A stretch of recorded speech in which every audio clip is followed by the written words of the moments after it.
Hello hi नमस्कार दोस्तों, आप सभी का स्वागत है on the let's crack UPSC CSE channel. हम लोग आज मिल रहे हैं for a very comprehensive discussion on the mains 2023। जी हाँ दोस्तों, आप सभी लोगों ने प्रीलिम्स की एग्ज़ाम दी होगी या प्रीलिम्स का पेपर तो एटलीस्ट देख ही लिया होगा। बड़ा कठिन पेपर था, बहुत लोग स्पेक्यूलेट करेंगे, लोग वेट करेंगे, अलग अलग प्रकार की आंसर कीज़ को देखेंगे, अलग अलग प्लेटफॉर्म के ऊपर जाएंगे और उसी के अंदर अपना समय व्यर्थ हो जाएगा। याद रखना, यूपीएससी जब अपना आंसर की या फाइनल रिजल्ट तो बहुत बाद में देगा, प्रीलिम्स का रिजल्ट आने से पहले ही मेंस की तैयारी शुरू कर देनी चाहिए। So if you are expecting a good score और even if you are expecting an average score anywhere about 80-90 के बीच में, तो आपको मेंस की तैयारी शुरू कर देनी चाहिए। ये सेशन में हम लोग यही प्लान कर रहे हैं कि मेंस की तैयारी कैसे करनी है। जीएस 1, 2, 3, 4 चारों के चारों पेपर्स का हम लोग डिस्कशन करेंगे, साथों साथ निबंध, ऐसे का पेपर इंक्लूडिंग ऑप्शनल को आपको कैसे गाइड करना है और कंपलसरी पेपर्स, उन सब के ऊपर डिस्कशन होगी। हमारे पास बहुत विस्तृत पैनल है, बहुत ही अनुभवी पैनल है। We have got Ashirwad sir, Saurabh Pandey sir, Rahul sir and साथों साथ अनिरुद्ध सर है। हम शुरू करते हैं जीएस पेपर 1 से, और जीएस पेपर 1 का जो पार्ट है इसके अंदर हम लोग डिस्कस करेंगे with respect to history, geography and society. खैर जीएस पेपर 1 मैं खुद ही पढ़ाता हूँ और ख़ास करके हिस्ट्री और सोसाइटी का जो कहीं ना कहीं मिक्सचर है उसमें आपको कैसी तैयारी करनी चाहिए। 250 मार्क का जीएस पेपर 1 है। ऑन एन एवरेज 120 मार्क्स का हिस्ट्री के अंदर से क्वेश्चंस आते हैं। याद रखना कि मेंस के अंदर खास करके जीएस पेपर 1 की हम लोग बात करेंगे तो मॉडर्न हिस्ट्री यानी कि इंडियन नेशनल मूवमेंट, उसके रिलेटेड सवाल आएंगे। सोशल रिफॉर्म्स को आपको अच्छे से पढ़ के जाना है, civilian peasant and tribal revolts को पढ़ के जाना है। पिछली बार फमाइन के ऊपर सवाल आ चुका था कि भाई ब्रिटिश के अंदर बहुत सारे रिकरिंग फमीन्स रहे हैं, उसके रिलेटेड आपको क्वेश्चंस रहेंगे। तो बहुत एनालिटिकल सवाल आते हैं, 10 to 15 मार्कर के अंदर आपको आंसर करना है। मॉडर्न हिस्ट्री अच्छे से करके जाना है आपको। इसके सिवा जीएस पेपर 1 के अंदर एंशिएंट मिडिवल हिस्ट्री के कल्चरल पार्ट आता है।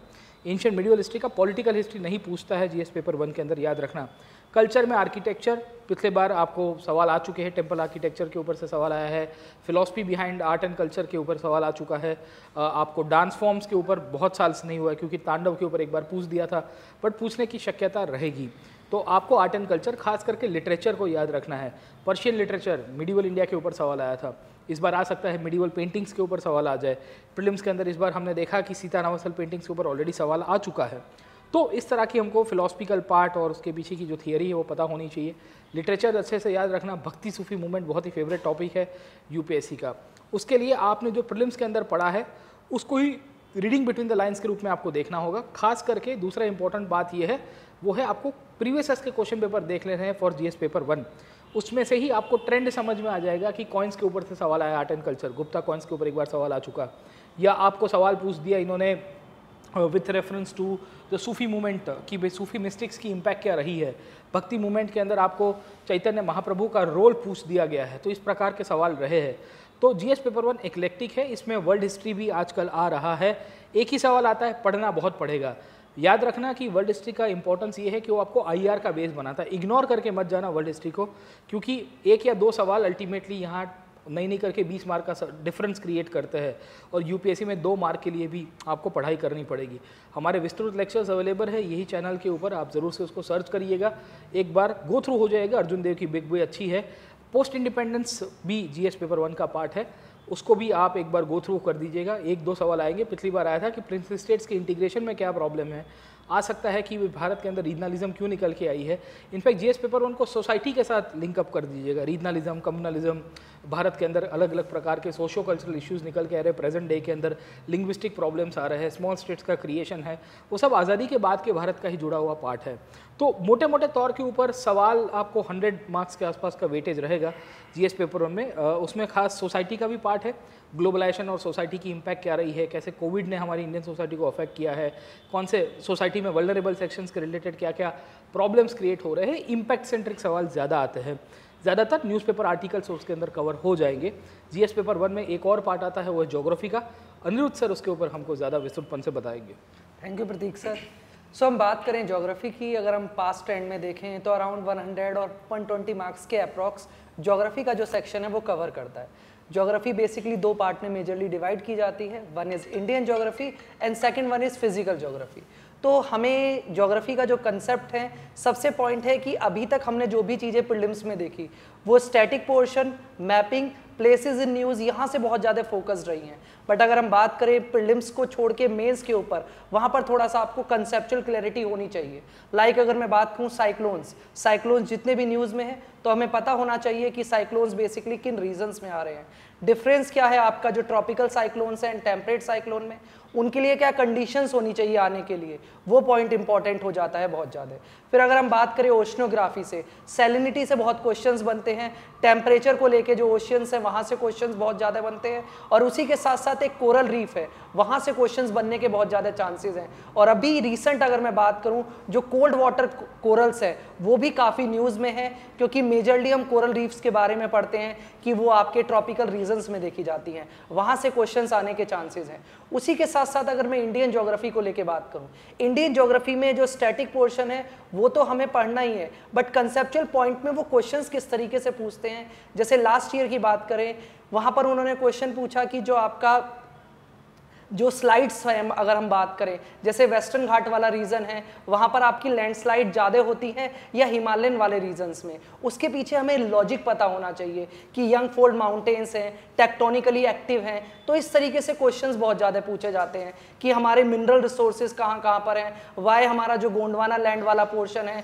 वहीं पर मेजरली मिनरल्स क्यों मिलते हैं, इस तरीके से चीज़ें हमें पता होनी चाहिए। उसी के साथ साथ काफ़ी पोर्शन है कि हमारी चीज़ों के साथ कोरिलेट होंगे करंट का पोर्शन और स्टैटिक का पोर्शन, उन दोनों को हमें बहुत अच्छे से पढ़ना होगा, बिकॉज जो करंट में चीज़ें हैं उसको यूपीएससी हमेशा रिलेट करके पूछता है जो हमारा स्टैटिक का पोर्शन होता है, और उसके ऊपर फोकस रखना होगा। एंड रिसेंटली अभी टर्की में और वर्ल्ड के मेजर पोर्शंस में अर्थक्वेक आए हैं, तो उनके पीछे जितने भी रीजंस हैं, प्रीवियस ईयर में भी क्वेश्चंस पूछे गए थे, वहां से भी हमें जर्नली क्वेश्चंस को बहुत अच्छे से कंसेप्चुअल क्लैरिटी के साथ पढ़ना होगा। इसीलिए ज्योग्राफी हमेशा मैं बात करता हूं कि मदर ऑफ ऑल साइंसेज है, बिकॉज हम जितनी भी चीज़ें पढ़ रहे हैं, फिजिक्स, ईच एंड एवरीथिंग, वो आपकी इसी अर्थ, इसी यूनिवर्स के अंदर हो रही हैं। तो बेसिकली ज्योग्राफी अपने आप में कंसेप्चुअल क्लैरिटी होना बहुत जरूरी है।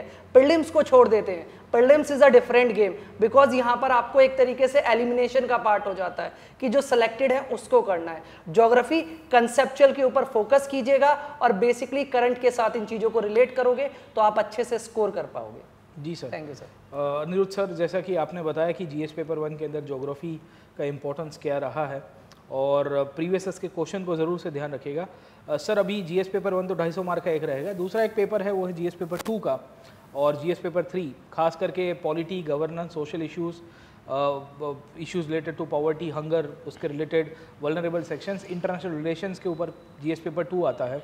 और जीएस पेपर 3 आप देखोगे एनवायरनमेंट है, साइंस एंड टेक है, इकोनॉमी है, इंटरनल सिक्योरिटी है, डिज़ास्टर मैनेजमेंट। ये दोनों के दोनों पेपर्स बड़े आजकल डायनामिक आ रहे हैं, जिसमें से कोर एरिया के अलावा इतना सारा current based contemporary affairs related questions आ रहे हैं, बहुत डेप्थ के अंदर पूछ रहे हैं। उसकी एनालिसिस और उसको कैसे तैयारी करनी है, we got 3 fantastic expert sitting with us, Ashirwad sir, Saurabh Pandey sir and Rahul sir. Saurabh Pandey sir से शुरू करते हैं कि जीएस पेपर 2 की डायनामिसिटी कैसे, फिर आशीर्वाद सर और राहुल सर भी हमें इनपुट देंगे। बिल्कुल sir, thank you Prateek sir. पहला तो देखिए जीएस पेपर 2 में आपका पॉलिटी है, गवर्नेंस है और इंटरनेशनल रिलेशन है।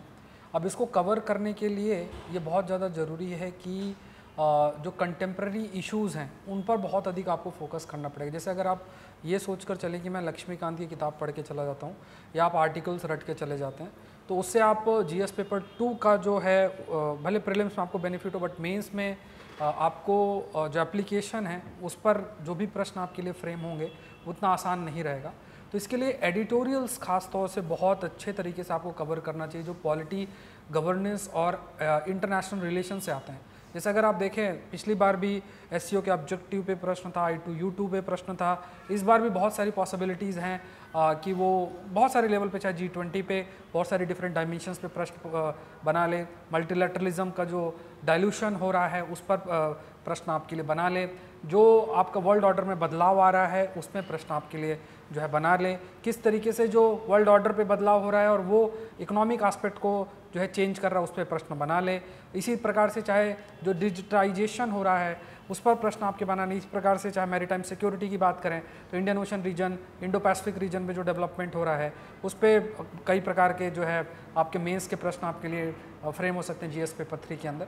तो यहाँ पे मतलब आपको बस एक चीज़ करनी है, सामने सिलेबस रखना है, चाहे GS2 हो चाहे GS3 हो, उनके जो स्टैटिक टॉपिक्स हैं वो आपको नोट कर लेना है। हर मॉड्यूल से अगर आप देखोगे 2-3 प्रश्न होते हैं और ये देखना है कि 1.5-2 साल के अंदर जो एडिटोरियल्स में या जो इश्यूज उन टॉपिक्स से लिंक्ड है उनको आप अच्छे से कवर करके जाओ। तो अगर आप अंडरस्टैंडिंग इन्फॉर्मेशन नहीं, क्योंकि देखो इन्फॉर्मेशन डेटा थोड़ा बहुत अगर आपको हेल्प करेगा तो प्रीलिम्स में कर देगा, लेकिन यहाँ पे आपको क्या इश्यूज को समझना है।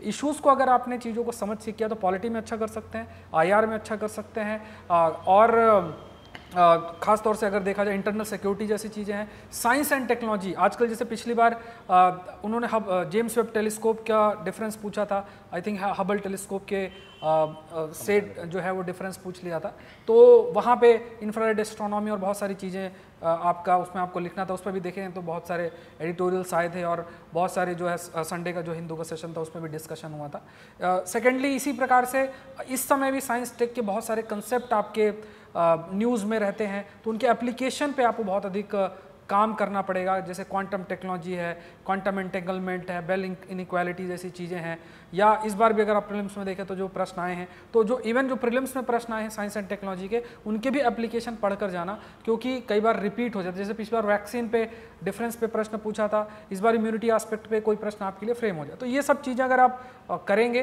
तो ज़रूर से जो है आपके लिए हेल्पफुल रहेगा। आशीर्वाद sir. Thank you Saurabh sir. मैं एक बात जोड़ना चाहूँगा आपकी पूरी बात में। आपने कहा एडिटोरियल, मैं मानता हूँ 1 साल बहुत ज़रूरी है, लेकिन लास्ट 6 महीने खासकर जो मार्च के बाद का टाइम रहता है, फाइनेंशियल ईयर चालू होता है, इकोनॉमी के आर्टिकल्स की बात करें, पॉलिटी में जो रिसेंट में अपडेट हो रहे हैं, सुप्रीम कोर्ट के डिसीजंस आ रहे हैं, एडिटोरियल आप एक्सप्रेस करते हैं, द हिंदू करते हैं, कोई बिजनेस पेपर करते हैं, इवन हिंदी पेपर करते हैं, रेगुलर वे में करिए, रेगुलर करते रहिए, बहुत ज़रूरी है। दूसरी बात, लास्ट 6 मंथ के सारे एडिटोरियल्स करने हैं, उस पर एक बहुत ज़रूरी काम, आप कोई भी एडिटोरियल पढ़ें उसकी आंसर राइटिंग ज़रूर करें, उस पर क्वेश्चन निकालिए। क्वेश्चन बहुत आजकल हमारे चैनल्स में, हमारे क्लासेस में हम लगातार आपको मेन से क्वेश्चन देते हैं, वहाँ से क्वेश्चन लीजिए और प्रैक्टिस कीजिए। आप मान के चलिएगा आप जून फर्स्ट वीक ऑलमोस्ट है, यहाँ से आपको सितंबर में मेंस देना है जाकर, ऑलमोस्ट आपके पास हार्डली 3-3.5 महीने का समय है। यहाँ डेली आप 10-15 क्वेश्चन पर डे लिखेंगे, दैट मीन्स आपको मोर देन 1000-2000 क्वेश्चन लिखने की प्रैक्टिस करनी है। तो आंसर राइटिंग बहुत ज़रूरी पार्ट है मेन स्ट्रेटजी का अपनी, और आंसर राइटिंग की बहुत अच्छी बात होती है, आर्टिकल पढ़िए, आर्टिकल लिखिए, आर्टिकल पढ़िए और आंसर लिखिए आराम से। तो पहले आप आंसर राइटिंग में काम कीजिए। दूसरा कंटेंट की बात आती है तो पॉलिटी बताया सर ने, IR में चीज़ें हैं। इंपॉर्टेंट बात है पॉलिटी में जो लार्ज स्केल पर आप देख रहे हैं वो तो आप देखेंगे ही, जो ग्रास रूट पे चेंजेस आ रहे हैं, सोशल जस्टिस बहुत काम आता है टॉपिक वो।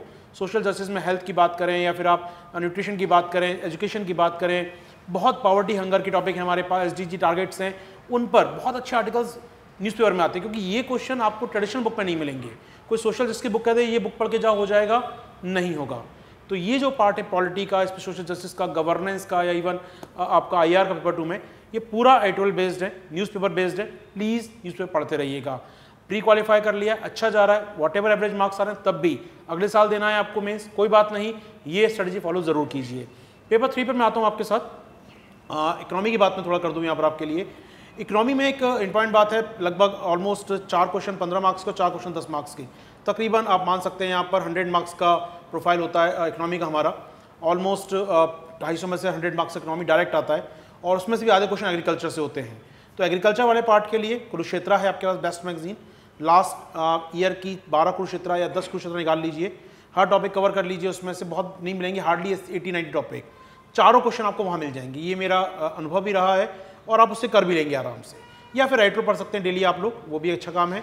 तो अगर आप कुरुक्षेत्र से करना चाहें, 4 क्वेश्चन एग्रीकल्चर बेस्ड जो आएंगे वो कुरुक्षेत्र से हो जाएंगे, चाहे लास्ट ईयर फूड प्रोसेसिंग के आए हो, डिजिटल एग्रीकल्चर के आए हों, या उसके पहले MSP पे देखा हम लोगों ने लास्ट ईयर से ऑलमोस्ट 7 to 8 ईयर से 8 से 9 महीने की कुरुक्षेत्र मैगजीन, उसके टॉपिक ब्रॉड टॉपिक देखिए किस थीम पर बनी है वो, और आंसर प्रैक्टिस कर दीजिए उस पर। एक ये काम करिएगा एग्रीकल्चर के टॉपिक के लिए। बाकी इकोनॉमी का जो टॉपिक है आपके लिए, इंक्लूसिव ग्रोथ का, फाइनेंशियल इंक्लूजन का, या बैंकिंग संबंधित या रेगुलेशन के बहुत सारे टॉपिक हैं, वहाँ पर ब्रॉड एस्पेक्ट मतलब जो आम आदमी काम का है वो इकोनॉमी जो जनरल में जुड़ी है, कोई टेक्निकल वर्ड नहीं, कोई वन पॉइंटर नहीं। वहाँ पर एग्रीकल्चर बात करें, डिजिटल ट्रांजेक्शन, जहाँ कॉमन मैन जुड़ता है, जैसे डिमोनेटाइजेशन, या रिसेंटली भी जो सरकार ने भी फैसला लिया 2000 के नोट पर, तो क्यों ब्लैक मनी को रिमूव करने के लिए ऐसे कदम उठाने पड़ रहे हैं बार बार सरकार को?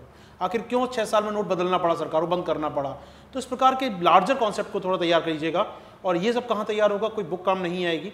आपने जो प्री क्वालिफाई करने के लिए जो पढ़ा है वो काफ़ी है बुक, अब समय है थोड़ा सा मूव करने का एडिटोरियल्स की तरफ। तो तैयार कीजिए एडिटोरियल्स, तैयार कीजिए the Hindu, Jansatta, express, whatever जो पढ़ रहे हैं आप, आंसर प्रैक्टिस कीजिए उस पर इकोनॉमी के लिए। डिजास्टर की बात हम करेंगे जोग्राफी सर के साथ, आपके साथ। डिजास्टर में एक क्वेश्चन आता है, तैयार रखना है आपको यहाँ पर, लेकिन वो डिजास्टर का क्वेश्चन आमतौर पे जो आपके आसपास हो रहा है, इवन मैं चाहूँगा थोड़ा सा एक जोड़ दूँ आपके लिए, एनवायरमेंट, डिजास्टर, इकोनॉमी, तीनों में ना क्लाइमेट चेंज का जो इफेक्ट पड़ रहा है, हमने प्री में भी देखा, मैंने प्री के पहले भी कहा था आपको, क्लाइमेट चेंज जो हर सेक्टर पर असर डाल रहा है, वहाँ से आपको तैयार करना, ये मेंस में भी दिखाई देगा। एग्रीकल्चर पर क्लाइमेट चेंज का असर, पशुपालन पर क्लाइमेट चेंज का असर, डिजास्टर बढ़ रही क्लाइमेट चेंज से, या फिर हम इकोनॉमी की बात करें, ग्रीन इकोनॉमी पर क्वेश्चन देखा इस बार आता हुआ। पीटी और मेंस लगातार बात करेगा, वो आपसे वो जोड़ेगा यहाँ पर क्लाइमेट चेंज और डिफरेंट सेक्टर्स को, तो प्लीज़ तैयार कर लीजिएगा।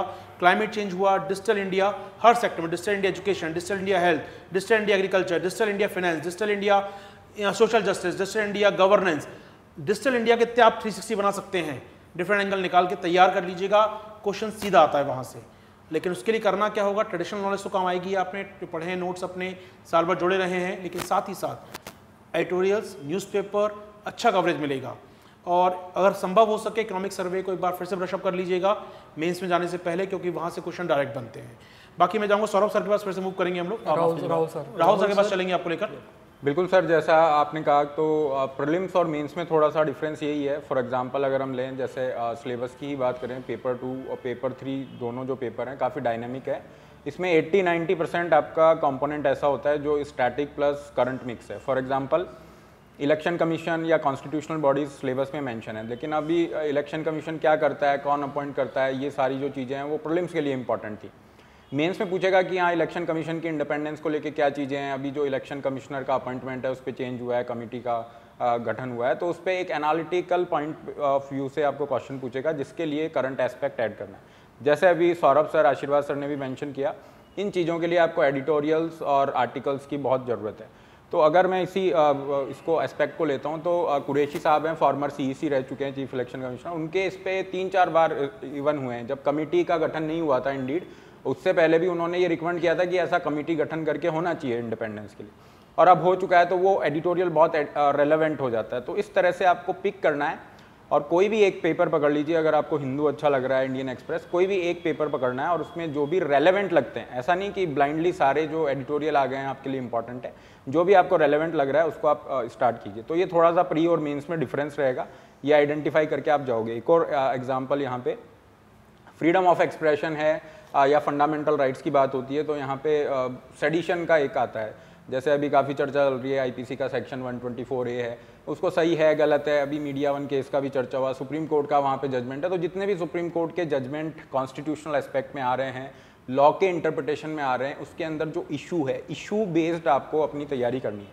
क्योंकि प्रीलिम्स ने जो आपने तैयारी की है वो तो इंपॉर्टेंट है ही, लेकिन केवल उसके दम पे चीज़ें नहीं चलेंगी, थोड़ा सा चेंज रहेगा, और अब जो रटने वाली चीज़ें हैं उससे थोड़ा अलग हम जाके कर सकते हैं। और यही और जो सब्जेक्ट है उनमें भी रहेगा, एनवायरनमेंट में भी। जी सर, एनवायरनमेंट और disaster management, Aniruddh sir. Sir environment में बेसिकली हम जैसे बात करें क्लाइमेट चेंज का, आशीर्वाद सर ने बताया कि जो जो इम्पैक्ट हैं क्लाइमेट चेंज के वो बहुत ज़्यादा फोकस में, जैसे हीट वेव से सर वहाँ से क्वेश्चंस आने के बहुत ज़्यादा चांसेस हैं। उसी के साथ साथ अभी गवर्नमेंट का बहुत ज़्यादा फोकस है रिन्यूएबल सोर्स ऑफ एनर्जी के ऊपर कि हमारा फ्यूचर क्या है। जैसे कॉन्फ्रेंस ऑफ पार्टीज़ हुई अभी इजिप्ट में, वहाँ से काफ़ी सारे डायरेक्ट क्वेश्चंस बन सकते हैं कि सोलर को लेके या किसी भी तरीके से आपका जो क्लाइमेट चेंज को लेके गवर्नमेंट के गोल्स हैं वो क्या हैं, 2030 का क्या टारगेट है, 2070s में हमारे क्या टारगेट्स हैं, उस तरीके से क्वेश्चंस के ऊपर फोकस करना होगा। और स्पेशली जितने भी आपके इन्वायरमेंटल ऑर्गेनाइजेशंस हैं उनके बारे में भी थोड़ा सा चीज़ों को पता होना चाहिए कि वो किस तरीके से इम्पैक्ट कर रही हैं चीज़ों को चेंज करने में। इस तरीके से क्वेश्चंस आपके इन्वायरमेंट सेक्शन से भी देखने को मिलेंगे। जी सर, तो दोस्तों ये थी जीएस पेपर 1, 2, 3 की तैयारी। जीएस पेपर 4 आता है एथिक्स।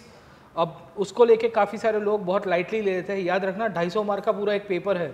यहाँ हम टॉपिक्स की बात कर रहे हैं, उसमें आप कभी कभी 1000 पेज का मटेरियल पढ़ लोगे या इधर उधर का इन्फॉर्मेशन गैदर करोगे, जिसका कॉस्ट बेनिफिट उसके सामने एथिक्स को देखिए कि 3 पार्ट के अंदर पूरा सब्जेक्ट डिवाइडेड है, एक साइकोलॉजी का पार्ट है, एक फिलॉसफी का पार्ट है और तीसरा उसकी एप्लीकेशन है केस स्टडी बेस्ड जो पबेड सेंट्रिक आती है।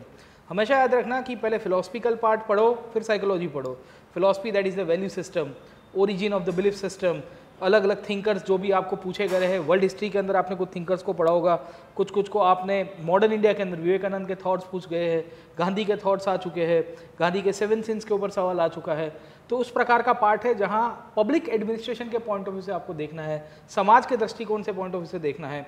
साइकोलॉजी का पार्ट आता है attitude related problems, attitude problems कहाँ हैं, सिविल सर्वेंट्स के अंदर कहाँ एटीट्यूड रिलेटेड इश्यूज चल रहे हैं, व्यक्ति के एटीट्यूड के अंदर ABC मॉडल या CAB model, cognitive affective behavioural model की कहाँ लाक्षणिकता है, कैसे बदलाव ला सकता है।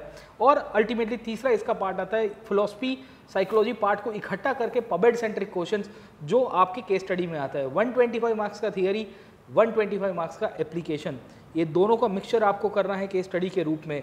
Case studies related GS paper 2 हमेशा ध्यान रखना, क्योंकि जितना भी आप गवर्नेंस करप्शन रिलेटेड इश्यूज देख रहे हो वही के वही केस स्टडीज आपको एथिक्स के अंदर आते हैं। आशीर्वाद मैं एक चीज जोड़ना चाहूंगा इसमें केस स्टडीज पर।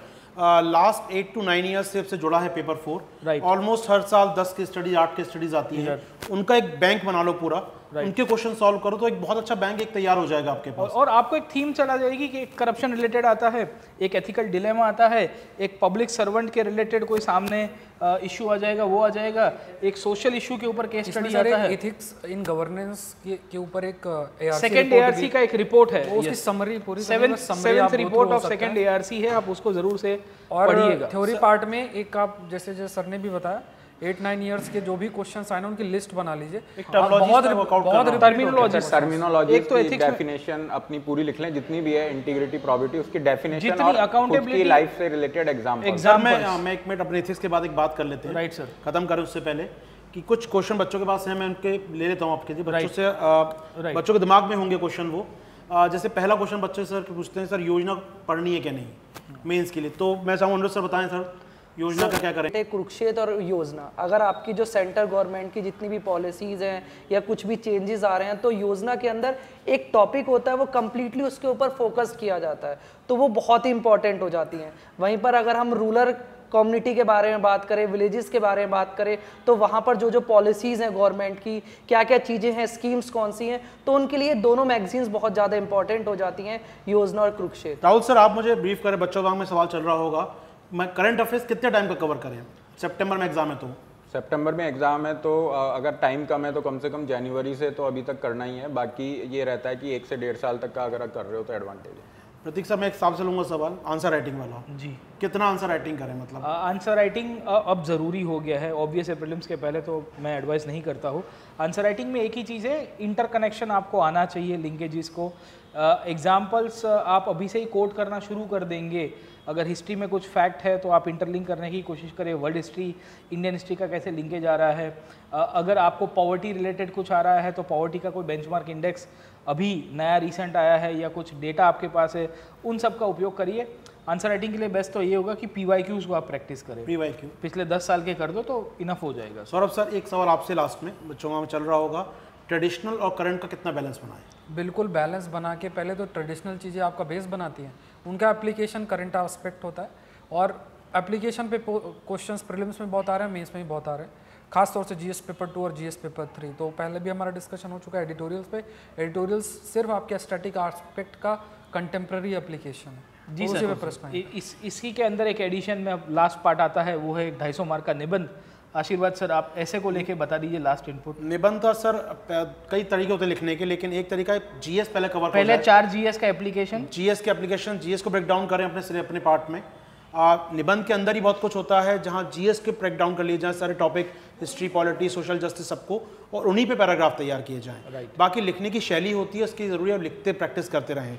कई लोग स्टार्ट करते कोटेशन से, कई लोग एग्जाम्पल से, वो आपके बहुत सारे वीडियोस ऑलरेडी हम लोगों के पढ़े हैं ऐसे के वहाँ पर, लेकिन लिखना जरूर कर दें। वीक में एटलीस्ट एक ऐसे या एटलीस्ट 2 ऐसे आप लिखना जरूर करें कोशिश। ये मेरा एक मैसेज रहेगा सर। एक दूसरा एक फिलोसफिकल ऐसे बहुत आ रहे हैं, राहुल सर आप उसके ऊपर कुछ इनपुट देना चाहो? सर फिलोसफिकल ऐसे में एक तरीका सिंपल ये है कि जैसे हम इंडियन एक्सप्रेस कंफ्यूज हो जाते हैं बच्चे, समझ में नहीं आ रहा पूछा क्या गया है। बिल्कुल सर। और इसके लिए मार्क्स बहुत कम मिल रहे हैं लोगों को। बिल्कुल सर। तो एक तो इथिक्स का जो पेपर है उसका फिलोसफिकल सेक्शन है वो हमें थोड़ा हेल्प करेगा, जो भी थिंकर्स हैं उसको हम थोड़ा पढ़ें, क्योंकि डायरेक्ट कई बार जो थिंकर्स हैं उन्हीं के कोट को मेंशन कर रहा है। और अभी इंडियन एक्सप्रेस में एक सीरीज इन्होंने शुरू किया है जिसमें फिलोसफिकल जो कोट्स हैं उस पे उसको पब्लिश कर रहे हैं। हाँ, संडे को कहीं कॉर्नर में आता है। हाँ, संडे में है और संडे वाले एडिशन में आप उसको आइडेंटिफाई करके उसको ले सकते हो। एरिस्टोटल से लेके प्लाटो से लेके सबका आ रहा है, एक्सप्लेनेशन भी उसका देता है, तो उस पे आप कोशिश करो कि ऐसे ही लिख दो। राइट। और ऐसे की कोई अलग से प्रिपरेशन नहीं करनी है, आपकी जीएस प्रिपरेशन में इंक्लूड है, केवल राइटिंग प्रैक्टिस आपको करनी है कि वो कनेक्टिविटी रहे और ये सारा। जी सर। मैं आपसे एक सवाल लेता हूँ कि ऑप्शनल के मास्टर आप हैं यहाँ पर। हाँ। तो ऑप्शनल में लेकर सर दुविधा बच्चों में बहुत सारी है। बहुत सर, अभी क्या कहेंगे सर? ऑप्शनल सिंपल चीज़ है, ऑप्शनल विल मेक और ब्रेक योर सिलेक्शन। जीएस में आप ऑन एन एवरेज 40% से ज़्यादा स्कोर नहीं लेके आ पाओगे। मतलब आप पकड़ के चलिए 400 मार्क्स आपको जीएस के अंदर आएंगे, 4 जीएस के पेपर अटेम्प्ट करने के बाद भी 1000 मार्क का 4 जीएस करोगे। उसके सामने ऑप्शनल में you will be able to get 60% on an average 60% अगर अच्छा लिखोगे। मतलब 300 मार्क अगर 500 में से आप 300 क्रॉस कर सकते हो अगर आपकी तैयारी होगी। जीएस में जितना टाइम दे रहे हो उससे डबल टाइम आपको ऑप्शनल में देना है। ऑप्शनल के आंसर्स को प्रैक्टिस करना है। जो भी आपने ऑप्शनल सिलेक्ट किया, अब there is no time to change it. आपने भर दिया है, यू कैन नॉट अनडू इट। ये कंट्रोल जेड वाली कहानी नहीं है। अब उसके ऊपर स्टिक रहना, डेली आंसर राइटिंग प्रैक्टिस करना और ऑप्शनल का पेपर कंप्लीट हो उसकी तरह से आपका अप्रोच रहना चाहिए। ऑप्शनल के अंदर बहुत डेप्थ के अंदर आपको पूछता है, स्टैटिस्टिकल डेटा से लेके फैक्चुअल इन्फॉर्मेशन आपको सब कुछ यूज़ करनी पड़ेगी और आंसर्स को इलॉबरेट करना पड़ेगा। खास करके जो सफिक्सेस वर्ड आते हैं, कमेंट, इलूसिडेट, एक्सप्लेन, डिस्टिंग्विश, आप देखिए give your opinion, do you agree, बहुत सारे क्वेश्चन है, बहुत डेप्थ के अंदर है। तो ऑप्शनल के ऊपर बहुत फोकस करना, जितना फोकस कर रहे हो जीएस पे उससे डबल ऑप्शनल के ऊपर करना। साथों साथ सर 2 चीज़ें, एक और है वो कंपलसरी पेपर बहुत लोग लाइटली लेते हैं, क्वालिफाई नहीं कर पाते, इसके कारण जीएस और ऑप्शनल चेक सब बेकार हो जाता है, सब बेकार हो जाता है सर। तो वो एक ऑप्शनल को मतलब वो एक जितना आप तैयारी जीएस में कर रहे थे, आप सीसेट खोल कर लेते हो, आपके पास सीसेट फंस जाता है प्री में, उतना ही सीरियस लैंग्वेज के पेपर में, लैंग्वेज पेपर को लीजिए, हिंदी इंग्लिश व्हाटएवर जो भी आपका मीडियम है वहां पर देखकर, लेकिन तैयारी कर लीजिए इसको बिल्कुल लाइटली मत लीजिए। इंग्लिश कंपलसरी तो सबके लिए है ही। दूसरा आपकी जो भी आपने रीजनल लैंग्वेज ली है, हिंदी तो हिंदी ली है, कोई दूसरी लैंग्वेज ले रहा है, मलयालम ले रहा है, मराठी ले रहा है, but at least please focus on the languages paper, उसको एक बार सॉल्व कर दीजिए, प्रैक्टिस करेगा, वो लेंथी और लाइटली नहीं लेना है बस। और ये जितनी भी तैयारी करो अब सब लिख के करना, क्योंकि लिखने के सिवा कोई उपाय आपके पास नहीं है।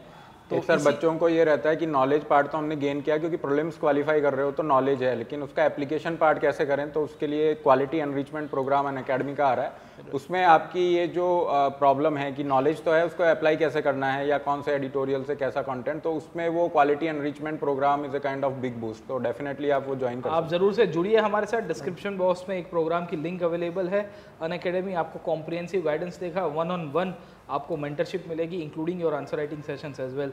इसी के साथ हम लोग कंक्लूड करते हैं, एक और पावर बूस्ट सेशन के साथ आपके साथ मिलेंगे। तब तक के लिए थैंक यू। लेट्स